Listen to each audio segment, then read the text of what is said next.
सो hello दोस्तों, welcome back to this channel. तो classical mechanics के और एक इंपॉर्टेंट टॉपिक में आपका बहुत बहुत स्वागत है। तो आज के इस वीडियो में हम डिस्कस करेंगे deduction of the Kepler first law. तो आइए इस टॉपिक को शुरू करते हैं। सो माय डियर फ्रेंड्स, इस टॉपिक को शुरू करने से पहले मैं आपसे एक रिक्वेस्ट करूंगा कि इससे पहले हमने जो the differential equation of orbit ये इन डिटेल में डिस्कस कर चुके हैं, तो वो उस वाले वीडियो का एंड तो आज के इस वीडियो का स्टार्ट होने वाला है, तो वो वीडियो आप जाके जरूर देख लेना। तो हम सभी बचपन से पढ़ते आ रहे हैं कि केपलर लॉ यानी कि क्या होता है, the orbit of a planet is an ellipse and sun at one of the foci, यानी कि जो प्लैनेट की जो ऑर्बिट होती है वो एलिप्टिकल ऑर्बिट होती है एंड दो फोसाई में से सन एक फोकस पॉइंट पे होता है। तो उसी के लिए हमको एक एक्सप्रेशन डिराइव करना है, तो वो एक्सप्रेशन क्या होता है तो चलिए समझ लेते हैं। सो माय डियर फ्रेंड्स, यहां हमने कुछ स्टेटमेंट्स में वही पार्ट लिखा है, the orbit of a planet is an ellipse and sun at one of the foci and every planet moves elliptical orbit. So देख लेते हैं इसके प्रूफ में हम क्या लिख कर आएंगे, ठीक है। सो सबसे पहले तो वही उस वीडियो की जो एंड था मैंने कहा था, तो वही से हम स्टार्ट करेंगे। So we know that the differential equation of orbit, ठीक है। तो डिफरेंशियल इक्वेशन ऑफ ऑर्बिट में हमने ये पढ़ा था कि d2u divided by d theta square plus u equal to, यहां से मैंने लिखा था minus and ml square u square and यहां से f of 1/u। So my dear friends, ये हम इक्वेशन डिराइव कर चुके थे, अब मैं यहां डायरेक्टली लिख रहा हूं तो आप समझ जाना। सो इस वाले इक्वेशन में हम क्या पुट करेंगे। सो हमको पता है कि ये क्या हो रहा है, चलिए मान के चलते हैं कि हमारे पास कोई बॉडी थी और ऐसे सर्कल में घूम रही थी, तब उस केसेस में यह जो इनवर्स स्क्वायर लॉ ओबे होता है, ठीक है। सो मैं यहां लिखूंगा using inverse square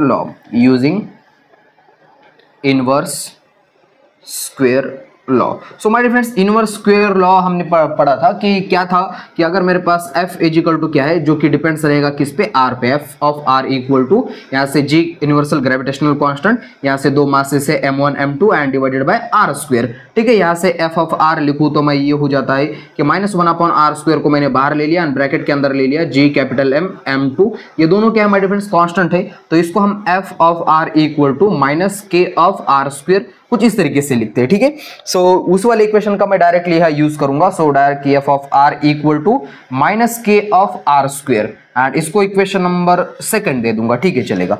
and again हमने ये भी पुट किया था कि क्या पुट किया था, put r is equal to 1/u या u is equal to 1/r, ठीक है, आपस में इंटरचेंज हो सकते हैं। तो इस वाले r की जगह पे हम 1/u पुट करेंगे। So f is equal to 1/r की जगह पे r की जगह पे आएगा 1/u, okay, and equal to minus k 1/r square. तो उसकी जगह पे क्या हमारा डिफरेंस u स्क्वायर लिखा जा सकता है डायरेक्टली कुछ इस तरीके से, बिल्कुल लिखा जा सकता है। एंड इसका यूज करेंगे हम इस वाले इक्वेशन में, इसको इक्वेशन नंबर सेकंड दिया जाए, अभी सॉरी थर्ड दे देता हूं। एंड यह लाइन लिखेंगे use equation 3 in equation 1। So यहां से देखो जरा, use equation 3 in equation 1 we get. So यहां तक आप नोट करते जाओ, बचा हुआ काम मैं आगे कंटिन्यू कर लेता हूं।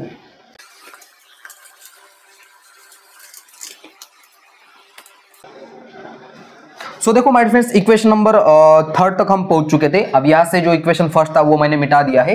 तो यहां से क्या था वो वाला equation, d2u divided by d theta square and plus u equal to यहां से minus m divided by l square u square and यहां था f ऑफ u। तो f ऑफ u की जगह पे हम क्या पुट कर रहे थे, माइनस k u स्क्वायर। यहां से क्या हो जाएगा, u स्क्वायर से u स्क्वायर कैंसिल हो जाएगा, ये माइनस से माइनस प्लस हो जाएगा एंड मेरे पास बचेगा d2u divided by d theta square and plus u equal to यहां मेरे पास mk divided by l square, ठीक है। ये वाला पार्ट इस तरफ लाएंगे तो ये क्या हो जाएगा, माइनस बन जाएगा, तो ये मेरे पास हो जाएगा d2u divided by d theta square and plus ये इस तरफ आ जाएगा तो ये माइनस में बनेगा and minus mk divided by l square equal to 0, okay, यहां तक। अब माय फ्रेंड्स क्या करेंगे, सिंपल सा इस वाले पार्ट की जगह पे हम x पुट करेंगे, तो ये वाला इक्वेशन मेरे पास बनेगा d2u divided by d theta square plus इसकी जगह पे क्या पुट कर रहा हूं, x पुट कर रहा हूं equal to 0। So my dear friends, अब हम ये जो x वाला है तो इसको भी थोड़ा सा प्लेस कर लेते हैं। कितना इक्वेशन है, थर्ड, एंड इसके बाद इक्वेशन नंबर आ जाएगा मेरे पास 4।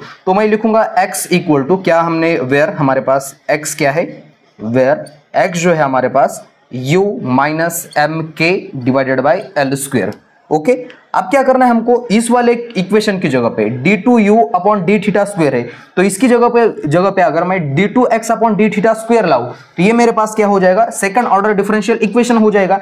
एंड उसकी जगह पे हम यूज कर सकते हैं जनरल सॉल्यूशन का। तो जैसे ही मैं इस वाले को चेंज करना चाहूं तो इसको मैं डिफरेंशिएट करूं विद रिस्पेक्ट टू किससे, थीटा से, तो ये मेरे पास कुछ इस तरीके से बन सकता है। क्या देखो जरा, dx divided by D theta equal to du divided by D theta, and ये तो पूरी टर्म कांस्टेंट ही है तो इसका डिफरेंशिएशन करेंगे तो ये जीरो बनेगा। एंड अगेन इसको डबल डिफरेंशिएट करेंगे तो ये मेरे पास आएगा d2x divided by D theta square and equal to यहां से d2u divided by D theta square. Okay तो क्या किया जाए इस जगह पे use, d2u upon D theta square, d2u upon D theta square, तो ऊपर वाले इक्वेशन में हम पुट करेंगे सिंपल सा। सो यहाँ ठीक है, यहां तक आप नोट करते जाओ, मैं ऊपर ही कंटिन्यू कर लेता हूं।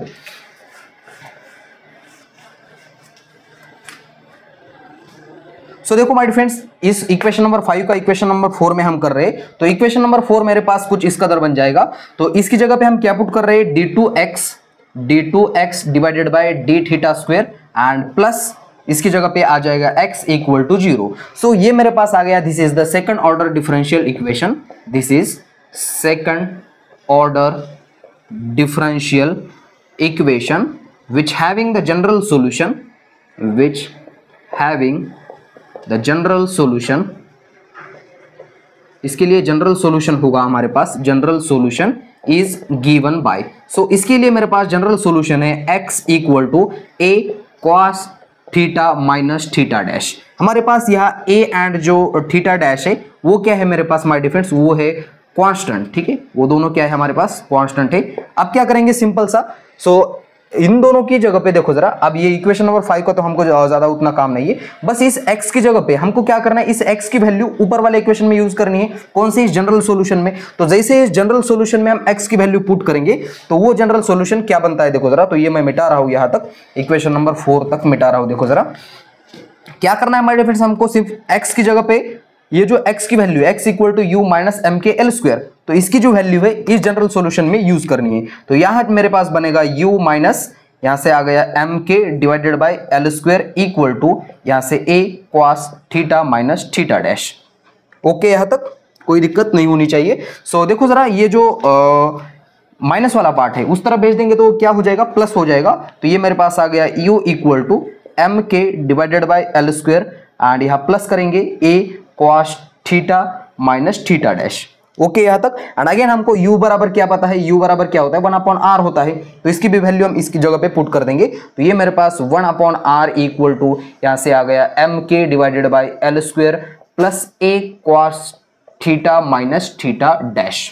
सो माय डियर फ्रेंड्स, ये जो हमारे पास 1/r वाला इक्वेशन आ गया है, ये एक इंपॉर्टेंट इक्वेशन आ गया है, इसका आगे जाके बहुत यूज होने वाला है, तो इसको आप बॉक्स करके रखना। एंड इसको नंबर दे देते, कितना हो गया था, आई थिंक 4 हो गया था, 5 दे देते, ठीक है, जो भी हो आगे वाला आप दे देना। सो इसके बाद क्या कर लेते, सिंपल सा हम पूरे इक्वेशन को मल्टीप्लाई कर देते L square upon M K से, ठीक है। तो यहां तक आप नोट करते जाओ, पूरे इक्वेशन को किससे मल्टीप्लाई कर देंगे, ठीक है, ऊपर का भी मिटा ही देता हूं, साथ साथ में आप नोट करते जाओ। सो देखो my dear friends, equation number 5 को हम मल्टीप्लाई कर रहे हैं, किससे मल्टीप्लाई कर रहे हैं, देखो जरा, equation 5 multiplied by L square upon M K. तो पूरे इक्वेशन को जैसे मैं एल स्क्वायर एम के से मल्टीप्लाई करूंगा तो ये वाला इक्वेशन मेरे पास कुछ इस तरीके से बनेगा, ऊपर आएगा L square divided by M K and denominator में क्या है, आर है, इक्वल टू, एंड अगेन यहाँ मेरे पास है M K divided by L square as it is, multiply कर रहा हूँ L square upon M K से, एंड अगेन प्लस करके फिर से एक बार यहाँ से आएगा A L square divided by L square upon M K से मल्टीप्लाई कर रहे हैं ना, ठीक है, तो ऊपर ए है एंड ऑल्सो यहाँ से L square divided by M K and उसमें साथ में क्या है, cos theta minus theta dash. यहां से देखो क्या हो जाएगा, यहां से एल स्क्वायर कैंसिल हो जाएगा, एम के से एम के कैंसिल हो जाएगा, एंड ये जो हमारे पास क्या बचता है, L square divided by M K and denominator में है आर इक्वल टू यहाँ 1 बचा, एंड अगेन यहाँ से A L square divided by M K and यहाँ है cos theta minus theta dash.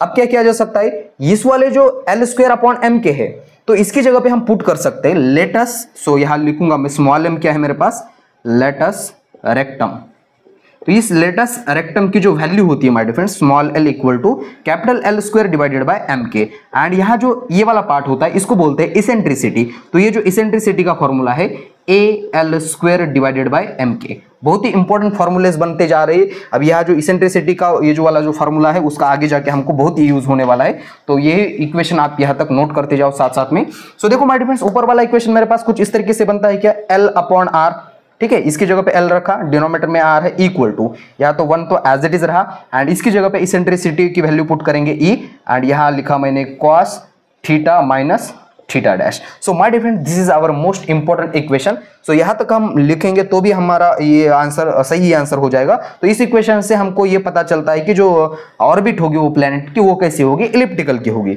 लेकिन हम इसी इक्वेशन का यूज करके हम ये भी प्रूफ कर सकते हैं कि अगर जैसे जैसे इसेंट्रिसिटी की वैल्यू चेंज हो रही है तो उसके बेसिस पे एनर्जी की वैल्यू चेंज हो जाएगी, एंड जैसे एनर्जी की वैल्यू चेंज हो जाएगी तब हमारे पास जो नेचर होगा ऑर्बिट का वो हमको अलग अलग मिल सकता है। तो वो नेचर हमको किस तरीके से मिल सकता है तो वो हम देखेंगे इसके नेक्स्ट सेक्शन में। आप यहां तक नोट करते जाओ। तो यहां मेरे पास जो इंपॉर्टेंट 3 फॉर्मूलेज है, eccentricity and L upon R and 1 upon R, तो ये फॉर्मूला मैं साइड में लिख कर रखूंगा एंड आगे कंटिन्यू करूंगा, यहां तक आप नोट करते जाओ, ठीक है। सो देखो माय फ्रेंड्स, इसके बाद 1 अपॉन R इस वाले इक्वेशन से हम स्टार्ट करेंगे। सो इस वाले इक्वेशन को मैं जैसे डिफरेंशिएट करूंगा तो वो इक्वेशन मेरे पास बनेगा। तो इसको नाम नहीं दिया है, ठीक है, डिफरेंशिएट, इसको मैं स्टार इक्वेशन बोल देता हूं, डिफरेंशिएट स्टार इक्वेशन। आप समझ जाना कि वो पिछले वाला कौन सा था, differentiate star equation with respect to time we get. So जैसे मैं उसको टाइम के रिस्पेक्ट में डिफरेंशिएट करूंगा तो 1 अपॉन R का डिफरेंशिएशन हो जाएगा -1 upon R square, and again R का डिफरेंशिएशन करूंगा तो वो हो जाएगा R dot and equal to, तो ये वाला पार्ट तो पूरा 0 बनेगा, एंड अगेन ये कांस्टेंट है, कॉस्ट का डिफरेंशिएशन हो जाएगा minus sine theta minus theta dash bracket close, and again theta का डिफरेंशिएशन करेंगे विद रिस्पेक्ट टू टाइम तो ये हो जाएगा theta dot. Again my dear friends, हमको थीटा डॉट की भी वैल्यू पता होना बहुत जरूरी है, वो होती है L square divided by m R square, ठीक है, या ऊपर स्क्वायर नहीं होता है, L upon m R square, तो वो वैल्यू यहाँ भी पुट करेंगे हम। सो माइनस यहाँ से 1 अपॉन R स्क्वायर, यहाँ से R डॉट इक्वल टू, यहाँ से माइनस आएगा, अगेन यहाँ से a sign theta minus theta dash, and यहाँ से थीटा डॉट की जगह पे आएगा L upon m R square. Okay, यहाँ तक क्या किया जा सकता है, अगेन देखो जरा से, यहाँ से R स्क्वायर से यहाँ R स्क्वायर कैंसिल हो जाएगा, माइनस से माइनस कैंसिल हो जाएगा, एंड मेरे पास R डॉट इक्वल टू आएगा AL, ठीक है, यहाँ से A इंटू L, डिनोमिनेटर में है मेरे पास M, यहाँ से आएगा sign theta minus theta dash. तो ये मेरे पास किसकी वैल्यू आ गई, R डॉट की वैल्यू आ गई। अब ये हम क्या करेंगे, टोटल एनर्जी के इक्वेशन में पुट करेंगे। अब टोटल एनर्जी वाला वो इक्वेशन क्या है तो वो भी मैं ऊपर उसकी लिंक आई बटन में दे दूंगा, एंड उसकी एनर्जी अब मैं यहाँ डायरेक्टली लिखूंगा, तो समझ जाना कि वो कहां से आ गया है। So we know total energy is given by, we know total energy is given by. So my dear friends, total energy को लिखने के लिए हमारे पास सिंपल सा एक फॉर्मूला है कि total energy E equal to वो होती है यहाँ से kinetic energy 1/2 mr dot square, and plus करके again 2L square divided by 2mr square, and यहाँ से प्लस करके फी ऑफ R। तो इस तरीके से हमने ये वाला इक्वेशन डिराइव किया था। अगेन ये जो फी ऑफ R है तो इसकी जगह पे कुछ पुट किया जा सकता है, तो क्या पुट किया जा सकता है, अभी अभी मैंने यहाँ आपको F इजिकल टू समझाया था कि F of R equal to वो था -k upon R square. Okay, तो जैसे मैं इसको दोनों F की वैल्यू क्या होती है माय डियर फ्रेंड्स, वो वैल्यू होती है कि डो फी अपॉन डो R, ठीक है, इस तरीके से, and also negative sign -k upon R square. जैसे मैं दोनों तरफ इंटीग्रेट करूंगा तो ये minus minus sign cancel out हो जाएगा, जैसे इंटीग्रेट करूंगा डो फी को, एंड ये R उस तरफ चला गया तो ये हो जाएगा मेरे पास k upon R square, and यहाँ तो k तो कांस्टेंट है, इंटीग्रेशन करना पड़ेगा R स्क्वायर का, डो R उस तरफ चला गया तो अगेन ये इंटीग्रेशन से डिफरेंशिएशन कैंसिल हो जाएगा, डो फी का इंटीग्रेशन आ जाएगा फी, एंड यहाँ से k तो कांस्टेंट है, एंड यहाँ से सॉरी 1/r स्क्वायर का इंटीग्रेशन होता है माय डियर फ्रेंड्स -r, ठीक है, एंड अगर मेरे पास यह इंटीग्रेशन कांस्टेंट में क्या मान के चलूं 0 है तो इस केसेस में मेरे पास फी ऑफ R की वैल्यू क्या आ जाएगी -k ऑफ R। तो ये मेरे पास इक्वेशन बनेगा E equal to 1/2 mr dot square plus L square divided by 2mr square, and इसकी जगह पे फी ऑफ R की जगह पे क्या आ जाएगा -k अपॉन R। देखो जरा, R डॉट की वैल्यू है मेरे पास, 1 अपॉन R की भी वैल्यू है, तो जैसे इस वाले इक्वेशन में पुट करेंगे तो ये मेरे पास किस तरीके से चेंज होता है वो हम आगे कंटिन्यू करेंगे, यहाँ तक आप नोट करते जाओ। ये जो भी मैं साइड में लिख कर दे रहा हूँ वो भी आप साइड में ही लिख कर रख लो। सो देखो माय फ्रेंड्स, लास्ट सेक्शन में हम इस वाले इक्वेशन तक पहुंच चुके थे। तो एनर्जी वाले इक्वेशन में हम वैल्यू पुट करेंगे। तो एनर्जी इक्वल टू, तो 1/2 तो एज इट इज रहेगा mr r डॉट स्क्वायर। तो r डॉट की वैल्यू हम मैं यहाँ के लिख के रखा थी, अभी अभी मैंने सॉल्व की थी, जो वो आ गई al, यहाँ से m, यहाँ आ गया sign theta minus theta dash and bracket close and उसका होल स्क्वायर। एंड अगेन मैं क्या करूंगा, यहाँ से L square divided by 2m and 1/r square. तो 1/r की वैल्यू ये है, तो उसका स्क्वायर करेंगे तो ये मेरे पास बनेगा mk and L square plus a cos theta minus theta dash and उसका whole square and minus again क्या है मेरे पास k है, तो 1/r की वैल्यू भी पुट अप कर लेंगे। तो 1/r की वैल्यू यही से mk divided by L square and plus करके a cos theta minus theta dash. तो जैसे ही इस इक्वेशन को हम सॉल्व करेंगे तो ये इक्वेशन हमारे पास मिलेगा। तो ये अलग है पार्ट, तो यहाँ से मैं यहाँ डायरेक्टली लिखूंगा, आप इसको सॉल्व नहीं करूंगा क्योंकि वो बहुत लंबा हो जाएगा। After solving this equation we will get, तो हमारे पास इसकी वैल्यू आ जाएगी, एनर्जी की वैल्यू आ जाएगी। तो एनर्जी E इक्वल टू वो आती है my difference a square L square divided by 2m and minus करके यहाँ से 2mk square divided by L square.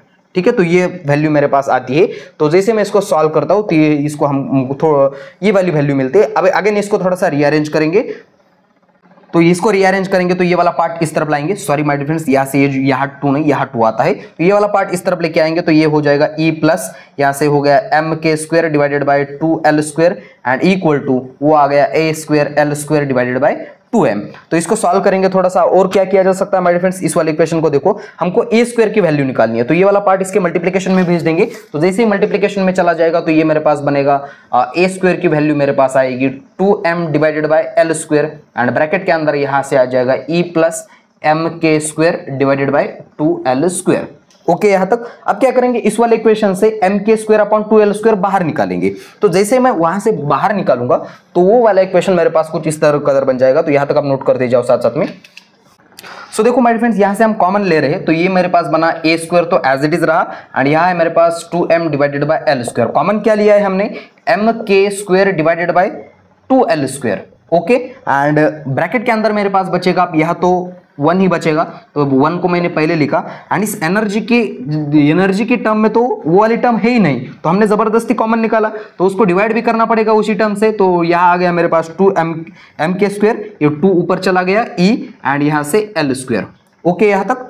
अब क्या किया जा सकता है, देखो जरा, क्या कैंसल आउट हो जाएगा क्या मेरे पास, यहाँ से 2 से 2 कैंसल आउट हो जाएगा एंड ये स्क्वायर की वैल्यू आ जाएगी मेरे पास m square k square divided by l की पावर 4 एंड ब्रैकेट में 1 plus 2el square divided by mk square, bracket close. Okay, अब इसके बाद क्या करेंगे माय फ्रेंड्स, दोनों तरफ स्क्वायर रूट डाल देंगे। तो जैसे मैं स्क्वायर रूट में डाल दूंगा तो ये स्क्वायर से स्क्वायर रूट हट जाएगा एंड अगेन यहाँ से स्क्वायर रूट हट जाएगा mk एंड डिवाइडेड बाय यहाँ से 2l की पावर 2 × 2, तो एक स्क्वायर हट जाएगा और एक स्क्वायर बचा रहेगा और इसके ब्रैकेट के अंदर अंडर रूट में आ जाएगी 1 plus 2el square divided by mk square. अब क्या किया जा सकता है, a की वैल्यू देखो जरा, इसेंट्रिसिटी वाले इक्वेशन में पुट की जा सकती है।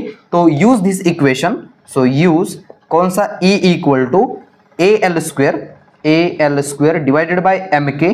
तो उसकी जगह पे इस a की जगह पे ये वाली ऊपर वाली वैल्यू पुट करेंगे। तो ऊपर वाली वैल्यू जैसे पुट करेंगे तो इसेंट्रिसिटी की वैल्यू मेरे पास आ जाएगी, ऊपर है l स्क्वायर, यहाँ है mk इनटू a की जगह पे ये वाला पार्ट आएगा, यहाँ से लिखा mk divided by l square and bracket के अंदर आएगा 1 plus 2el square divided by mk square.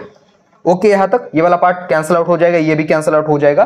तो मेरे पास इसेंट्रिसिटी E की वैल्यू आ जाएगी E equal to under root 1 plus या क्या 2el square and again denominator में क्या आ जाएगा, mk स्क्वायर। क्या मैं यहाँ से एनर्जी की वैल्यू कैलकुलेट कर सकता हूँ, बिल्कुल कर सकता हूँ। दोनों तरफ अगेन मेरे को स्क्वायर करना पड़ेगा, तो ये हो जाएगा मेरे पास E स्क्वायर 1 प्लस यहाँ से 2el square divided by mk square. अब क्या करेंगे, E की वैल्यू निकालनी है तो ये वाली टर्म इस तरफ भेजनी पड़ेगी, तो E स्क्वायर माइनस 1 हो जाएगा एंड यहाँ से E स्क्वायर माइनस 1 एंड ये वाला जो पार्ट है तो इस तरफ भेज देंगे, तो इसके किस में आ जाएगा, मल्टीप्लीकेशन में आ जाएगा ऑब्वियसली। सो यहाँ मेरे पास ऊपर हो जाएगा mk square divided by 2l square and equal to energy. बोलो मंजूर है इस वाले इक्वेशन को, 1 इधर भेजा, E स्क्वायर माइनस 1 बचा, इसके मल्टीप्लीकेशन में भेज दिया, ऊपर m के स्क्वायर गया एंड 2l² इसके डिनोमिनेटर में चल गया। तो ये मेरे पास इसेंट्रिसिटी एंड एनर्जी का इक्वेशन आ गया। तो इस इक्वेशन का यूज करके अब हमारे पास जैसे हम इसेंट्रिसिटी की वैल्यू चेंज करते हैं तब हमारे पास एनर्जी की वैल्यू कुछ इस तरीके से चेंज होगी एंड हमारे पास अलग अलग जो हमको हाइपरबोला, पैराबोला, एलिप्टिकल, सर्कल हमको वो देखने को मिलेंगे। तो वो किस तरीके से देखने को मिलते हैं वो हम आगे देखेंगे। तो यहां तक आप नोट करते जाओ, ये इक्वेशन मेरे पास बहुत ही इंपॉर्टेंट है एंड ऑल्सो ये वाला इक्वेशन एंड ये जो हमने ऊपर लिख के रखे वो तो इक्वेशन बहुत ही इंपॉर्टेंट है। जैसे हम केपलर सेकंड लॉ डिस्कस करेंगे तो वहां वो आ जाएगी, ठीक है। तो यहां तक नोट कर लीजिएगा, बचा हुआ काम मैं आगे कंटिन्यू कर लेता हूं। सो देखो माय फ्रेंड्स, इस वाले इक्वेशन तक आप पहुंच चुके थे। तो ये इक्वेशन मेरे पास e² - 1 यहां मैं लिख के रखा हूं एंड यहां से mk² divided by 2l² equal to energy E। सो देख लेते हैं, अब हम यहां क्या लिखूंगा, इस साइड में लिखूंगा मैं वैल्यू ऑफ इसेंट्रिसिटी E, यहां लिखूंगा मैं वैल्यू ऑफ, किसकी वैल्यू लिखेंगे, यहां से लिखूंगा मैं एनर्जी की वैल्यू एंड यहां लिखूंगा मैं नेचर ऑफ ऑर्बिट, ठीक है, नेचर ऑफ ऑर्बिट। तो नेचर ऑफ ऑर्बिट किस तरीके से हमारे पास चेंज होता है। सो देखो इसेंट्रिसिटी की वैल्यू, मान लेते हैं कि मेरे पास इसेंट्रिसिटी की वैल्यू ग्रेटर देन 1 है, तो इस केसेस में मेरे पास एनर्जी जो होगी वो ग्रेटर देन 0 होगी एंड इस केसेस में हमारे पास नेचर ऑफ ऑर्बिट जो मिलता है वो मिलता है हमको हाइपरबोला। वो कौन सा मिलेगा, हाइपरबोला। एंड अगेन मेरे पास अगर इसेंट्रिसिटी की वैल्यू क्या हो जाए, 1 के बराबर हो जाए, तो इसेंट्रिसिटी की वैल्यू 1 हो गई तो 1 का स्क्वायर हो जाएगा, 1 - 1 0 हो जाएगा, पूरी टर्म क्या हो जाएगी, 0 बनेगी एंड हमारे पास एनर्जी की वैल्यू मिलेगी 0। तो एनर्जी इक्वल टू 0 मिलने पर इस इक्वेशन में हमारे पास नेचर ऑफ ऑर्बिट जो मिलता है वो हमको मिलता है पैराबोला। वो क्या मिलता है, पैराबोला। एंड जैसे मेरे पास इसेंट्रिसिटी की वैल्यू इज लेस देन हो जाए 1 तो एनर्जी की वैल्यू इज लेस देन 0 के बराबर होती है एंड इस केसेस में हमारे पास जो ऑर्बिट हमको मिलता है वो मिलता है elliptical orbit.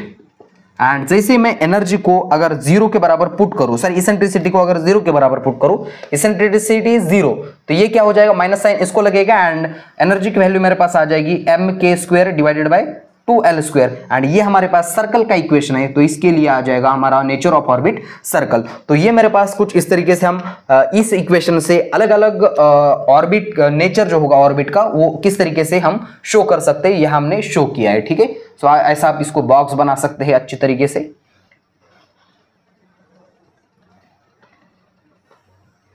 So my dear friends, बस आपको यहां तक लिखना होगा एंड इस वीडियो के बाद हम केपलर सेकंड लॉ लेकर आएंगे एंड इस वीडियो को फुल स्टॉप देने से पहले मैं आपसे एक रिक्वेस्ट करूंगा कि इससे पहले का टॉपिक आप जाके जरूर देख लेना ताकि आपके वहां से सारे कंसेप्ट क्लियर हो जाए और ये वीडियोस आपको अच्छी तरीके से समझ में आए। तो इस वीडियो को फुल स्टॉप देते, तब तक के लिए वेरी ऑल द बेस्ट।